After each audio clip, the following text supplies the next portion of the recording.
ఈసారి ప్రాబ్లమ్ తో కాదు, సొల్యూషన్ తో వచ్చాను.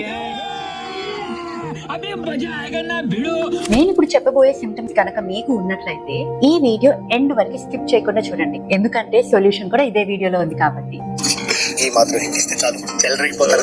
మీలో ఎంతమందికి పొద్దున్నే లేవంగానే హెడేక్ గా ఉండటం, ఈ దవడ దగ్గర నొప్పిగా ఉండటం, ఆవలిస్తుంటే ఈ కండరాలన్నీ నొప్పి కొడుతున్నాయి, ఇలాంటి సిమ్టమ్స్ కనుక మీకు ఉన్నట్లయితే మీకు ఉన్నది టీఎంజే ప్రాబ్లం అని అంటాం. టీఎంజే అంటే ఏంటి అంటే టెంపరోమాండిబులర్ జాయింట్. మన పై దవడ అండ్ కింద దవడ రెండుకి ఒక ఆర్టికులేషన్ పాయింట్. అసలు ఈ జాయింట్ మీద స్ట్రెస్ ఎందుకు పడుతుంది?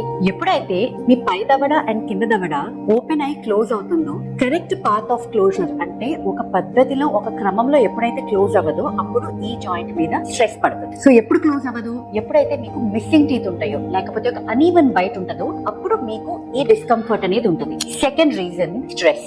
IT professional, students, night shift చేసే జాబ్, ఇలాంటివన్నీ ఉన్నప్పుడు టీఎంజే జాయింట్ అరుగుతుంది. మూడో రీజన్, చాలా కాలం నుంచి మీకు ఒక పన్ను ఊడిపోయింది కానీ దాన్ని మీరు పెట్టించుకోలేదు, ఇటువైపు నవ్వటానికి కష్టంగా ఉంది. ఇటువైపు జాయింట్ మీద ఎక్కువ స్ట్రెస్ పడి ఈ అన్ఈవెన్నెస్ అనేది వస్తుంది. మరి దీనికి సొల్యూషన్ ఏంటి? First solution, replace your missing teeth. రెండో సొల్యూషన్ ఏంటంటే మీ స్ట్రెస్ ని రెగ్యులేట్ చేసుకోవాలి. సో స్ట్రెస్ అనేది మన అందరి లైఫ్ లో ఒక పార్ట్. సో దాన్ని మనం ఎలిమినేట్ చేయలేం కానీ రెగ్యులేట్ చేసుకోవాలి. Muscle relaxants are definitely one of the choice. మూడోది బైట్ కరెక్షన్.